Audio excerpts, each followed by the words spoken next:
All right. Hello, everybody. This video is for my critical thinking class as we are now in week 3, learning about language and communication. I just want to go over what we're doing this week, so including the discussion and our assignment for the week. So let me share the screen. We'll take a look at what we have. Okay. So our work for week 3, we have the chapter 3 smart book reading assignment due on Saturday, July 24th.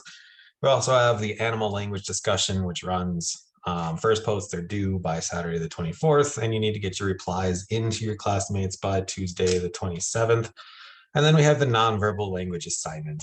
The nonverbal language assignment due on the 27th is kind of our first real formal writing assignment. The barriers to critical thinking assignment that we did last week was a reflection piece, so it wasn't really a formal writing assignment. You could use first person. Now we're getting into a more formal academic style of writing. So we'll talk a little bit about that today. So let's take a look at the discussion board first. The prompt for the discussion board, the discussion is titled Animal Language, and it has a lot of interesting build up here and sort of context, thinking about actual animals and animal communication. But make sure you're actually paying attention to what the discussion questions are, because they are here. Humans always use nonverbal communication. They also use nonverbal communication such as dance. Give examples of way in which you use nonverbal language, such as dance or gestures to communicate information and serve the other 3 functions of language, and then also discuss how barriers to critical thinking, such as narrow-mindedness, can prevent us from seeing the use of language by other animals, as well as keeping us from appreciating the richness and diversity of languages of other cultures. So what we're really getting at here is just trying to think about how nonverbal communication functions, and how animals use it, and then how also humans use it in a variety of different ways across different cultures, societies, backgrounds, and for different meanings, right? I think nonverbal language is a really weird thing if you break it down. For example, people clapping is strange, right? How does this communicate appreciation or enjoyment? And why is that? Why did that become the thing, right? So kind of thinking deep into that. All right, so that's the discussion. Let's take a look now at the actual assignment. So the nonverbal language assignment says, which is due again Tuesday night, it says read the section of Think Chapter 3, which discusses Lance Armstrong's interview with Oprah. Body language plays an important role in the juror's perception of a defendant's guilt. If this Lance Armstrong interview with Oprah, had been a trial, discuss whether you think jurors should be allowed to see Armstrong making his confession, or if a law should be put in place that sets defendants out of the juror's view so as to not allow the defendant's body language to influence jurors' decision. Right off the bat, let me just say again, this Lance Armstrong stuff is sort of the contextual setup. It's not really the question. The question is, do you think that a law should be put in place that sets the defendant, any defendant in a trial, out of the juror's view, so not as to allow the defendant's body language or nonverbal communication to influence jurors' decisions? So you're then asked to write a well-developed research-based essay. Notice well-developed and research-based.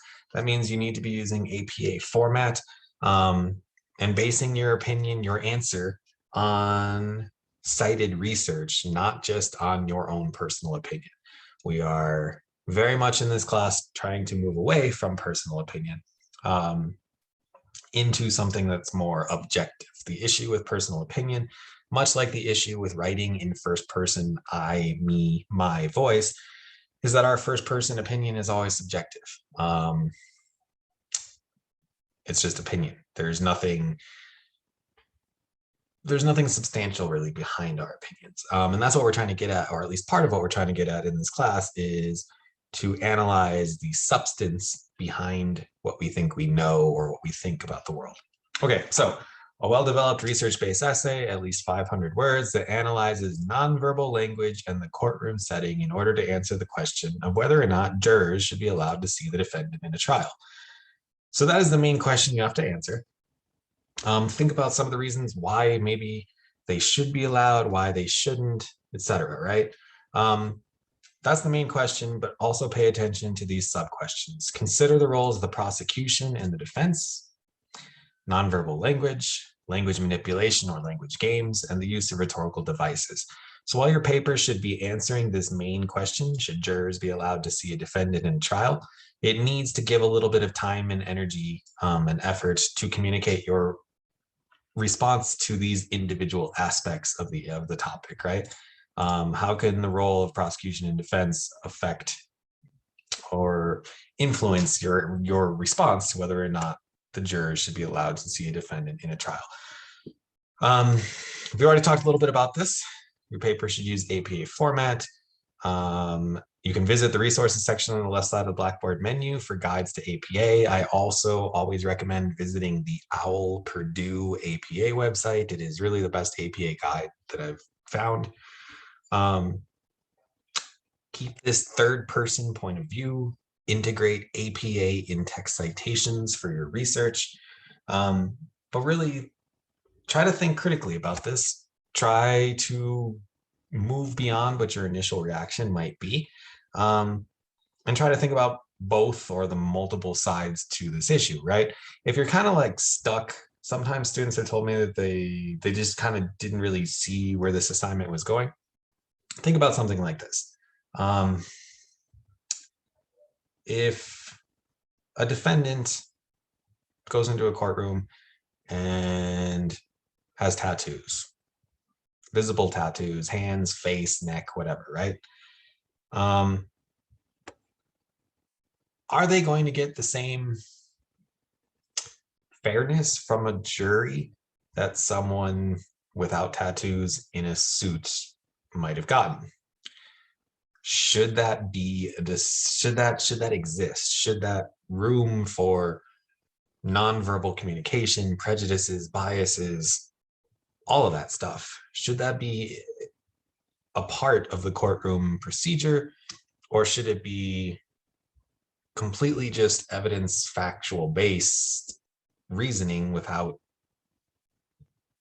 seeing the defendant and having all of that nonverbal communication play a part? Okay, so that's the issue. That's the question of 500 words. Again, APA format, make sure you're addressing the main question.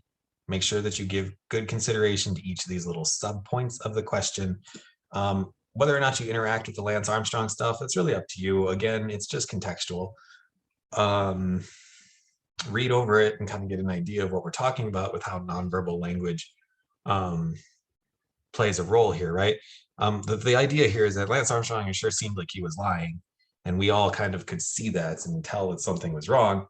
But is that intuition, is that ability to read nonverbal language trustworthy enough when we're talking about a murder case with a potential life in prison sentence, right? And there have been these kind of cases throughout history, especially throughout recent years, past few decades, in which people were sentenced or not sentenced based on essentially he or she looked guilty, therefore they were guilty, or he or she didn't look guilty, therefore they weren't guilty, with jurors actually making those kind of claims. So should that be a thing, right? How well do you trust your ability to read other people's nonverbal language accurately? That's kind of what we're getting at here. Okay, so that's the assignment. If you have questions or need help with the assignment or the discussion or the reading or anything else this week, please let me know and I will happily assist you. I'll see you guys next time.